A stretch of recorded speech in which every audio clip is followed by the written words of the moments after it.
Welcome back, and we're now looking at question 3 of the 2015 paper. Okay, so question 3 starts off with an image of a phone, and don't be scared of images. I always say, spend 20 seconds having a quick look at that. Okay, and you can quickly see,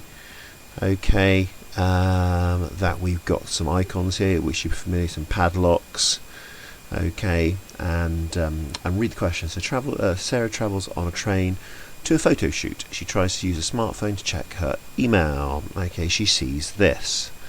Okay, so which one of these is a Wi-Fi security protocol? Okay, Wi-Fi security protocols.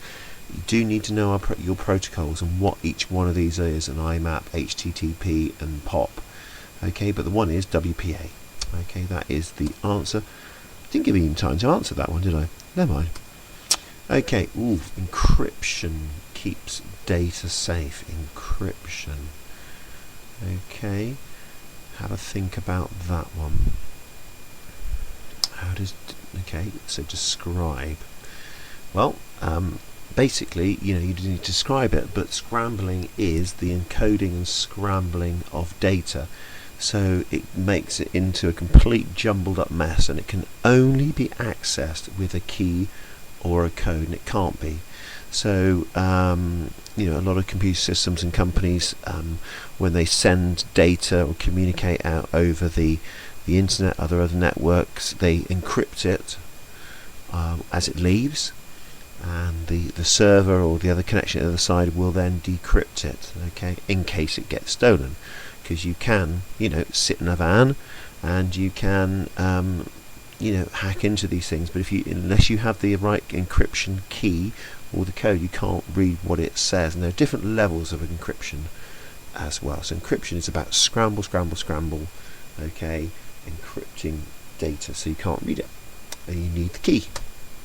Sarah uses an unsecured Wi-Fi network to check her email. Describe one risk, of an unsecured Wi-Fi network. Okay, so what that means is where you can connect. You probably found this if you're out and about, or you're bored in a cafe or a hotel or whatever, and you go on and you see a wireless. I can get onto that one. What is the risk of using an unsecured? So in other words, you haven't got a username or password, you don't know who it is. What is that risk? Well, it could be description could be can be access hacked by unauthorized users, so they can not only can you maybe access the internet, but they can come back onto your phone by using particular software, access your details. You can be hacked. It can be used for criminal purposes. Okay, they could take over your your device, put viruses on it, spyware, and also breach your privacy by reading your emails. So she's checking your emails, isn't she? So what could happen? Okay, don't accept Sarah can be hacked. Okay, don't use basic terminology like that. Okay, talk about the risk in a little bit more detail. Sarah's smartphone vibrates when she uses the keypads. Which one of these is improved by the vibrate feature? Okay, challenge response, authentication, performance, or user interface. Have a think about that one. Well, it's actually D. Okay, because challenge response, that wouldn't really help, would it? If it's vibrating, how would that tell if you're a human or a robot? Authentication, so authenticating your personal information, would a vibrate help that? Not really. Performance, not really. Is that a performance feature?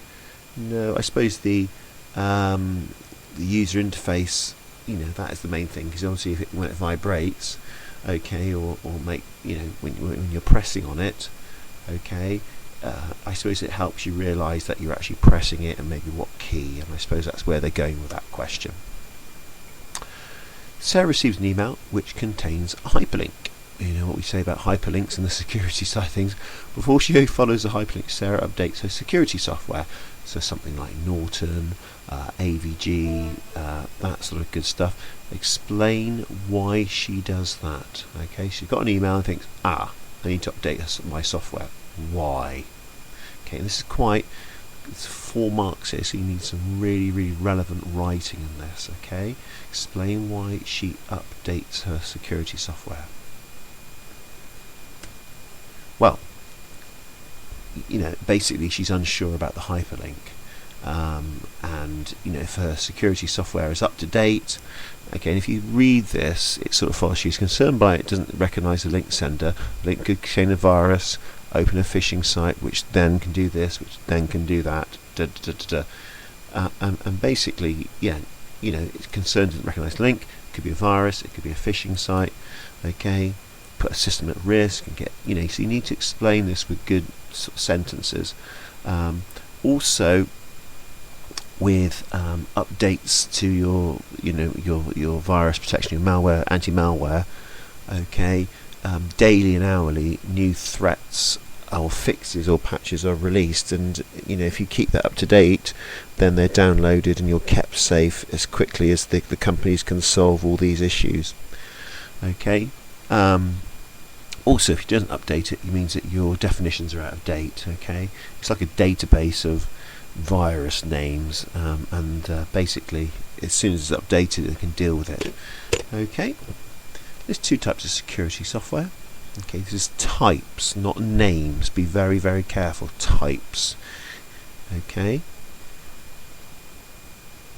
antivirus, anti-spyware, anti-phishing, a firewall. Okay, software one really we're talking about. You can get a hardware firewall as well.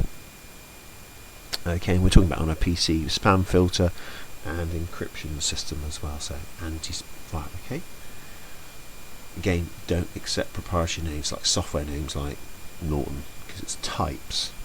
Antivirus, anti-spyware, anti-phishing, firewall, anti-malware is fine. Okay, the Wi-Fi network is shared with other train passengers. She tries to access an online video, streaming service. Okay, so maybe she wants to access something like BBC iPlayer. Okay, she sees the screen. Okay, to be fair to other customers, streaming is blocked on this network. Okay, why? Okay, and remember, it's not an age thing. I think a lot of people got confused with age thing, because often an age thing would come up with you've got to be 18, or this contains serious scenes of a sexual or violent nature, or whatever. Okay, explain why the Wi-Fi network provider blocks the video streaming. Okay, have a think about that one. The reason is, so it's 3 marks. Okay, and basically, if you're going to do, I don't know if you've done this at home, or we find it at school sometimes when classes are watching something on iPlayer, it kills the actual network because it's streaming so much data and uses a lot of bandwidth. Okay, and it also reduces the bandwidth to everyone else. So if you've got a train, full of 200 to 1,000 people, and they're all going on video streaming or internet, it's you start allowing that, it's going to kill it. So, and also if that happens, everyone's going to get really hacked off with the actual service of the train company, and get negative replies. Okay. Sarah cannot use Wi-Fi. Identify one of the types of mobile phone connectivity that she could use to stream video to her smartphone. Okay, so again, put yourself in the position.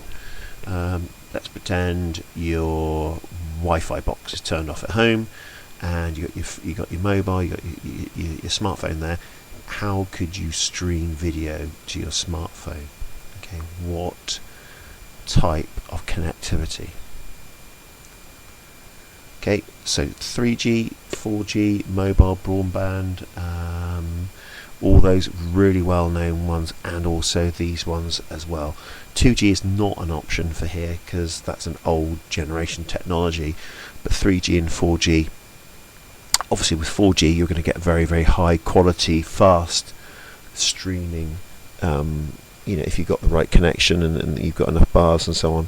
So that is very high connection, and 3G is pretty good as well, and mobile broadband as well. Okay, and that's the end of question 3 from 2015. Hope that's helped, and take care.